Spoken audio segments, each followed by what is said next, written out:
नमस्कार प्यारे साथियों, गुड आफ्टरनून। आप सभी को आज पता है कि आज 13 अप्रैल है और 13 अप्रैल 1919 को जलियांवाला बाग हत्याकांड हुआ था। आज वही स्मृति दिवस पूरे भारत में सुनने को मिल रहा है, देखने को मिल रहा है। मैं आपको प्रयास करूंगा कि आसान और सरल भाषा में बताऊं कि जलियांवाला बाग हत्याकांड क्या था। ये मेरे पीछे जो फोटो दिख रहा है आपको, ये जलियांवाला बाग हत्याकांड है। यहां इसी जगह पर अमर ज्योति लगी हुई है। यही 13 अप्रैल 1919 को जलियांवाला बाग हत्याकांड हुआ था। जलियांवाला बाग हत्याकांड के 104 साल पूरे हो चुके हैं। ये 105वां साल चल रहा है, ठीक है। और अगर मैं बात करूं तो निहत्थी भीड़ पर ऐसा घृणित हत्याकांड न तो कभी हुआ, ना इतिहास में कभी ऐसा होना चाहिए। निहत्थी भीड़ पर लगभग 1050 राउंड लगातार 10 मिनट तक गोलियां चलाने के बाद भी अंग्रेजों का पेट नहीं भरा, तो ऊपर से जिस व्यक्ति ने गोलियां चलाई उस व्यक्ति को निर्दोष भी घोषित कर दिया गया। केवल 6 महीने की छुट्टी दी गई, लंदन भेजा गया और उसके लिए एक फंड, एक चंदा जुटाया गया जिसमें कि 26,000 पाउंड की धनराशि एकत्रित करके उसके परिवार की सहायता की गई। मैं बात कर रहा हूं जनरल ओडायर की, जिसने कि भारतीय निहत्थी भीड़ पर अमृतसर में बैसाखी के दिन 13 अप्रैल 1919 को जलियांवाला बाग हत्याकांड को अंजाम देने में अहम भूमिका निभाई।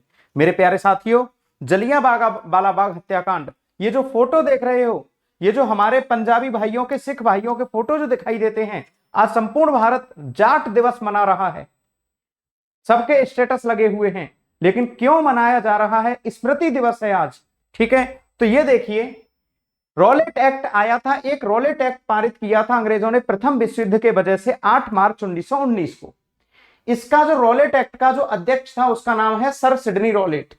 सर सिडनी रॉलेट ने रॉलेट एक्ट पारित किया, जिसको कि सेडिशन कमेटी का अध्यक्ष नियुक्त किया गया था। भारतीय क्रांतिकारी गतिविधियों पर लगाम लगाने के लिए रॉलेट एक्ट लाया गया था। इसका उद्देश्य था कि प्रथम विश्व युद्ध के बाद कहीं भारतीयों के अंदर भी अंग्रेजों का विरोध, गुस्सा पैदा न हो जाए।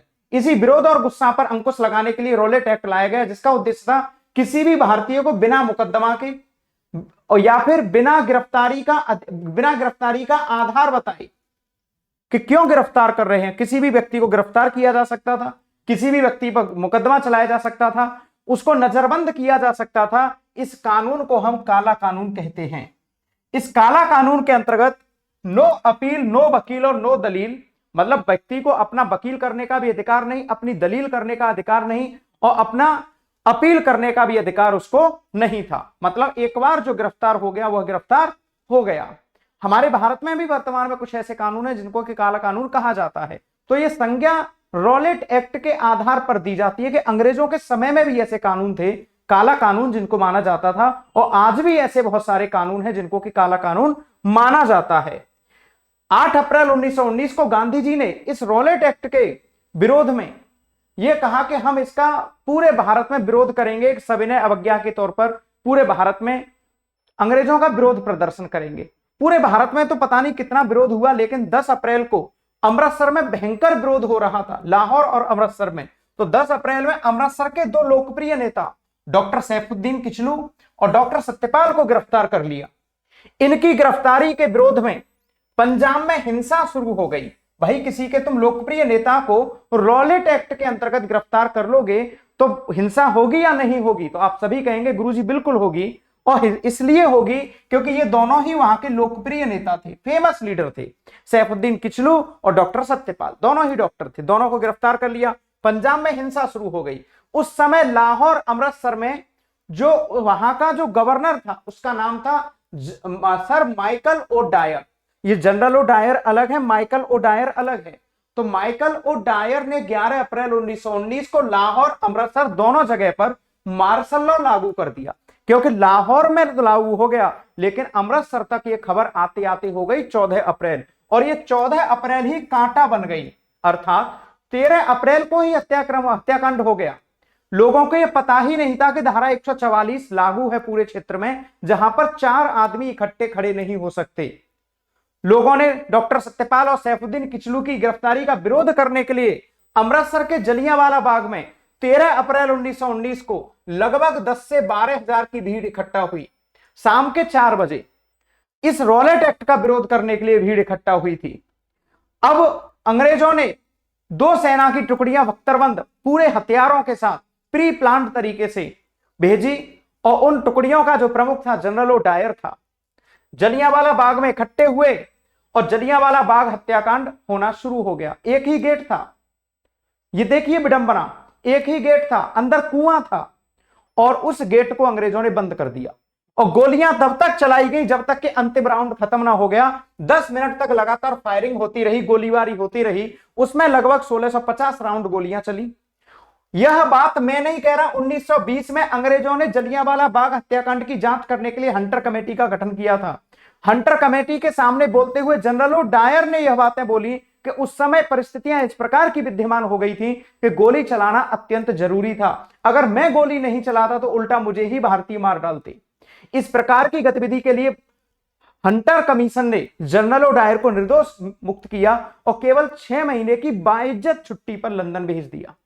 वहां पर जनरल ओ डायर के लिए सिंपैथीवश एक फंड बनाया गया जिसमें कि लगभग 26,000 पाउंड इकट्ठा हो गए कि ये कम से कम अपने परिवार का भरण पोषण कर ले। लेकिन उस परिवार का क्या जिसने कि अपने बहुत सारे बहन भाई, छोटे बच्चे, महिला, बुजुर्ग सब मारे गए। गोलियों का अंतिम राउंड जब तक खत्म नहीं हुआ, 10 मिनट तक कंटिन्यू गोली चलती रही लगातार। इस हत्याकांड को हम जलियांवाला बाग हत्याकांड कहते हैं। इसमें हंटर कमीशन ने बताया, याद रखना है, 379 लोग मारे गए, लेकिन कांग्रेस ने जब तहकीकात समिति बनाई तो कहा कि इसमें 1000 से अधिक लोग थे। और अगर मैं अपनी बात बताऊं तो जब 1650 राउंड फायरिंग चली है तो कम से कम 2-2,500 लोग मारे गए होंगे, क्योंकि आधे से ज्यादा लोग तो कुएं में कूद गए, आधे से ज्यादा लोग तो एक दूसरे को कुचल कर भाग गए। क्योंकि जब मौत आती है तो कह के नहीं आती, नाम लेकर नहीं आती, मौत आती है। इसके विरोध में गांधी जी ने अपने पदक लौटा दिए, बोअर पदक, युद्ध पदक जिनको कहा जाता था, अंग्रेजों ने दिए थे गांधी जी को। और रविंद्रनाथ टैगोर ने, जो हमारे कवि रविंद्रनाथ टैगोर हैं, उन्होंने नाइटहुड की उपाधि लौटा दी। मेरे प्यारे साथियों, आपको यह जलियांवाला बाग हत्याकांड की जो कहानी है यह प्रॉपर समझ में आई होगी। और इस जलियांवाला बाग हत्याकांड को आज ही के दिन 1919 में बैसाखी के दिन अंजाम दिया गया था। ऐसा बीभत्स हत्याकांड, इतना खराब हत्याकांड आज तक भारतीय इतिहास में नहीं हुआ। वीडियो यदि पसंद आए इसको लाइक शेयर करना बिल्कुल ना भूलें। एक बार फिर समझ लीजिए इसको। अगर आप पॉलिटिकली देखें तो पॉलिटिकली देखिए, जनरल नॉलेज के तौर पर देखें तो जनरल नॉलेज के तौर पर देखिए, लेकिन देखिए ये घटनाएं हमको पता रहना अत्यंत आवश्यक है। रॉलेट एक्ट के विरोध में पंजाब में विरोध प्रदर्शन शुरू हुआ। उस विरोध प्रदर्शन के दौरान डॉक्टर सैफुद्दीन और डॉक्टर सत्यपाल को गिरफ्तार कर लिया। इनकी गिरफ्तारी का विरोध करने के लिए अमृतसर के जलियांवाला बाग में भीड़ इकट्ठा हुई, जिसके ऊपर जनरल ओ डायर ने गोलियां बरसा दी। जनरल ओ डायर ने जो गोलियां बरसाई उसकी जांच करने के लिए हंटर कमीशन का गठन किया। अंग्रेजों ने जितने बताए 379 लोग मारे गए, 379, लेकिन कांग्रेस ने जो अपनी कमेटी बनाई उसमें बताया गया कि लगभग 1000 से ज्यादा लोग मारे गए। उस कमेटी का नाम था तहकीकात कमीशन और कांग्रेस की तहकीकात कमेटी का अध्यक्ष था मदन मोहन मालवीय। याद रखना है। तो मेरे प्यारे साथियों, यहीं से मैं विदा लेता हूं। अपना ख्याल रखिए, अच्छे से रहिए और वीडियो को लाइक शेयर सब्सक्राइब करना न भूलें। धन्यवाद। जय हिंद, जय भारत।